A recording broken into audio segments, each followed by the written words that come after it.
Selamat pagi semua anak-anak, semoga kita dalam keadaan sehat.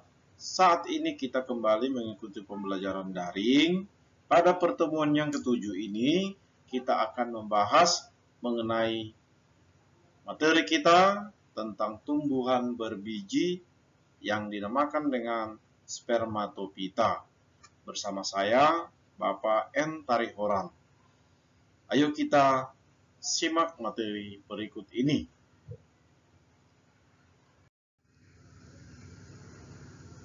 Baik, kita akan membahas bagian klasifikasi spermatopita atau pembagian tumbuhan berbiji menjadi dua golongan.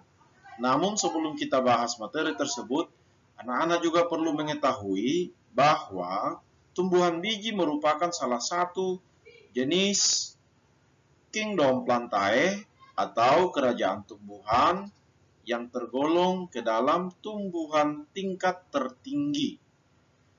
Mengapa kingdom plantae, jenis tumbuhan biji ini, digolongkan ke dalam tumbuhan tingkat tertinggi? Karena tumbuhan tersebut telah memiliki akar, batang, dan daun yang bersifat sejati. Kemudian, tumbuhan tersebut juga menghasilkan biji yang berfungsi sebagai alat untuk proses perkembangbiakan. Kemudian, tumbuhan ini juga memiliki alat kelamin yang terdiri dari putik yang disebut dengan alat kelamin betina dan serbuk sari yang disebut juga dengan alat kelamin jantan. Kedua organ kelamin tersebut berada di dalam bunga. Baik, kita simak bagian klasifikasi spermatopita atau pembagian golongan tumbuhan berbiji menjadi beberapa kelompok. Mari kita simak. Bagian klasifikasi spermatopita. Tumbuhan berbiji atau spermatopita ini dapat dibedakan menjadi dua macam. Itu dibedakan berdasarkan struktur bijinya, yaitu biji terbuka yang disebut dengan gymnospermae dan biji tertutup yang dinamakan dengan angiospermae. Tumbuhan biji terbuka ini terdiri dari beberapa suku. Kalau di sini kita tampilkan 3 suku, antara lain suku Cisadinae atau golongan tumbuhan pakis-pakisan, kemudian suku Gnetinae atau golongan tumbuhan melinju, dan suku Conifer atau golongan tumbuhan pinus, damar, dan tumbuhan jati, serta tumbuhan lainnya yang tergolong ke dalam Conifer ini. Yang kedua adalah tumbuhan biji tertutup atau angiosperma ini dibedakan menjadi dua macam. Nah, atas dasar apakah tumbuhan biji tertutup ini dibedakan? Atas dasar dari struktur keping pada bijinya, yaitu tumbuhan biji berkeping satu yang dinamakan dengan monokotil, dan tumbuhan biji berkeping dua yang disebut juga dengan tumbuhan dikotil. Baik, kita lanjutkan. Nah, saat ini kita akan membahas setiap ciri-ciri yang terdapat pada setiap golongan tumbuhan pada biji terbuka maupun pada biji tertutup. Nah, yang pertama kita akan membahas ciri-ciri pada tumbuhan gymnospermae atau tumbuhan biji terbuka. Antara lain, yang pertama adalah letak bakal biji terbuka atau tidak dilindungi oleh daun buah sehingga bijinya tampak terbuka. Itulah makanya disebut dengan tumbuhan biji terbuka. Kemudian, sistem perakarannya tunggang, meskipun ada tumbuhan gymnospermae ini yang memiliki sistem perakaran serabut, misalnya pada tanaman pakis haji. Yang ketiga adalah daun kaku, kecil, tebal, dan berbentuk seperti jarum, runcing. Tapi ada juga yang berbentuk tipis atau melebar, misalnya ditemukan pada daun melinjo. Bunganya tidak memiliki perhiasan bunga, tetapi hanya punya alat perkembangbiakan yang disebut dengan sporofil. Bunga jantan dan bunga betina tersusun dalam strobilus atau runjung, yang ada berumah satu dan ada juga yang berumah dua. Apa itu berumah satu atau berumah dua? Yang disebut dengan berumah satu, di dalam satu strobilus hanya terdapat satu organ kelamin saja, bisa jantan atau bisa betina. Sedangkan yang disebut dengan berumah dua itu adalah di mana di dalam satu strobilus terdapat dua alat kelamin sekaligus, yaitu jantan maupun betina. Pembuahan yang terjadi pada tumbuhan berbiji terbuka adalah pembuahan tunggal, yaitu peleburan antara sel kelamin jantan dan kelamin betina yang kemudian berkembang menjadi zigot yang dilanjutkan dengan perkembangan embrio. Nah, tumbuhan biji terbuka dapat digolongkan menjadi 3 ordo. Seperti tadi sudah Bapak jelaskan, yaitu ada Cisadinae, Gnetinae, Conifer, beserta contohnya, misalnya pakis haji, melinjo, dan pinus. Itulah golongan tumbuhan yang dimasukkan ke dalam kelompok tumbuhan biji terbuka atau Gymnospermae. Yang kedua adalah tumbuhan Angiospermae atau tumbuhan biji tertutup. Apa yang dimaksud dengan tumbuhan biji tertutup? Tumbuhan biji tertutup ini merupakan golongan tumbuhan yang mempunyai biji yang ditutupi oleh daun, buah, serta mempunyai bunga yang berfungsi sebagai alat untuk proses perkembangbiakan. Karena bijinya ditutupi oleh daun buah maupun daging buah, maka biji itu tidak dapat kita lihat secara langsung. Itulah makanya disebut dengan tumbuhan biji tertutup. Tumbuhan biji tertutup sudah tergolong kepada tumbuhan yang berukuran besar. Ada juga perdu. Ada juga yang bersifat seperti tumbuhan yang belum memiliki kayu, ya. Misalnya itu golongan dari semak. Bentuk daun pada tumbuhan ini pada umumnya berbentuk pipi, kemudian relatif lebih besar dengan bentuk dan ukuran yang sangat bervariasi. Berdasarkan jumlah keping bijinya, tumbuhan Angiospermae dibedakan menjadi 2 jenis, yaitu yang pertama adalah tumbuhan berkeping 1, kemudian yang kedua adalah tumbuhan biji berkeping 2. Baik, saat ini akan kita bahas masing-masing ciri-ciri dari kedua jenis tumbuhan tersebut. Yang pertama adalah tumbuhan biji berkeping 1 atau monokotil. Ciri-cirinya adalah sebagai berikut. Bentuk akarnya serabut, batangnya beruas-ruas, kemudian batang tidak memiliki jaringan kambium, kemudian pertulangan daunnya sejajar dan melengkung. Bagian-bagian bunga berjumlah 3 atau kelipatannya dan memiliki 1 kotiledon atau 1 keping lembaga. Tumbuhan berkeping 1 merupakan salah satu jenis tumbuhan yang berada pada bagian yang hanya memiliki 1 daun lembaga atau yang dinamakan dengan kotiledon. Apa itu kotiledon?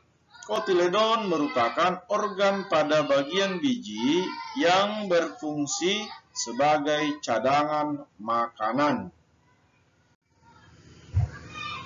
Tumbuhan monokotil ini dapat dibedakan menjadi beberapa suku. Antara lain, yang pertama adalah suku Graminae atau suku rumput-rumputan. Contohnya adalah tumbuhan padi, jagung, bambu, rumput, tebu, gandum. Kemudian lalang, ya, Itulah yang disebut dengan ke dalam golongan suku rumput-rumputan.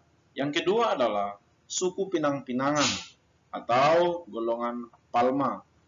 Misalnya tumbuhan kelapa, rotan, kelapa sawit, aren, kemudian tumbuhan salak. Berikutnya adalah tumbuhan suku jahe-jahean, ya, atau Zingiberaceae, ya. Misalnya golongan jahe lah, seperti kunyit, lengkuas, kemudian jahe juga. Yang keempat yaitu suku nenas-nenasan. Semua golongan nenas itu digolongkan ke dalam suku nenas-nenasan yang disebut dengan Bromeliaceae. Berikutnya adalah suku pisang-pisangan atau suku Musaceae. Ini dapat digolongkan ke dalam semua tanaman yang digolongkan ke dalam tanaman pisang. Misalnya pisang ambon, pisang kipas, maupun pisang hias. Yang terakhir adalah suku anggrek-angrekan atau Orchidaceae. Misalnya anggrek bulan, anggrek macan, anggrek yang tumbuh di hutan Irian Jaya. Itu semuanya digolongkan ke dalam suku anggrek-angrekan. Jadi itulah semua golongan yang dapat digolongkan ke dalam tumbuhan monokotil. Yang kedua adalah tumbuhan biji berkeping dua atau dikotil. Nah, tumbuhan biji berkeping dua ini artinya adalah di mana kotiledonnya atau bakal daun yang terbentuk yang melekat pada embrio dengan hipokotil berada pada bentuk atau berada pada posisi yang terpisah walaupun kedua kotiledon itu melekat. Jadi ketika kotiledon ini berkembang, maka tampak dia nanti seperti membelah menjadi terbagi dua. Itulah makanya tumbuhan tersebut dinamakan dengan tumbuhan biji berkeping dua atau dikotil. Baik, kita bahas ciri-ciri dari tumbuhan dikotil tersebut. Antara lain, yang pertama adalah memiliki jumlah keping biji dua atau berbiji belah. Sistem perakarannya tunggang, ya, atau satu akar itu berada pada posisi tumbuh secara lurus vertikal mengarah pusat bumi. Itu yang disebut dengan akar tunggang. Walaupun ada cabang-cabang akarnya nanti yang tumbuh ke arah samping, itu disebut dengan cabang akar. Ya, fungsinya adalah sebagai perpanjangan pelebaran ketika akar menyerap air di dalam tanah. Tetapi kalau yang dinamakan dengan akar tunggang itu adalah akar yang tumbuh secara vertikal menuju pusat bumi, ya. Tentu dia panjang. Itulah yang berfungsi untuk menopang tanaman sehingga tanaman itu bisa berdiri dengan kokoh. Tidak semudah itu dihempas oleh angin. Kemudian pada bagian kaliptrogen, yaitu pada bagian tudung akarnya, tumbuhan dikotil ini tidak memiliki pelindung di ujung akarnya, ya, atau yang dinamakan dengan kaliptrogen. Dia tidak ada pelindung akar pada ujung akarnya. Nah, kemudian sistem perakarannya itu di dalam akar itu terdapat kambium, dan kambium itu diteruskan ke dalam batang, sehingga batang tanaman tumbuhan dikotil ini tentu berkambium berbeda dengan tumbuhan dikotil. Bunga dan anggota-anggota bagian bunganya berjumlah kelipatan 4 atau kelipatan 5. Batangnya bercabang-cabang, ada yang memiliki banyak cabang, dan ada juga yang memiliki sedikit cabang. Kemudian, cabang-cabang tanaman ini tentu juga masih memiliki cabang-cabang kecil atau yang disebut dengan ranting atau dahan, ya. Itulah ciri-ciri dari tumbuhan biji berkeping dua atau tumbuhan dikotil. Tumbuhan dikotil dapat dibedakan menjadi beberapa suku, misalnya seperti suku getah-getahan atau Euborrheiaceae, misalnya tumbuhan singkong, karet, dan tumbuhan puring. Yang kedua adalah suku polong-polongan, misalnya putri malu, petai, flamboyan, kembang merak, suku kacang-kacangan, ya. Kemudian yang ketiga adalah suku terong-terongan atau Solanaceae, misalnya kentang, terong, tomat, cabai, dan kecubung. Kemudian suku jeruk-jerukan, misalnya semua kelompok tanaman jeruk digolongkan ke dalam suku Rutaceae atau suku jeruk-jerukan. Kemudian suku kapas-kapasan, Malvaceae, misalnya kembang sepatu dan tumbuhan kapas.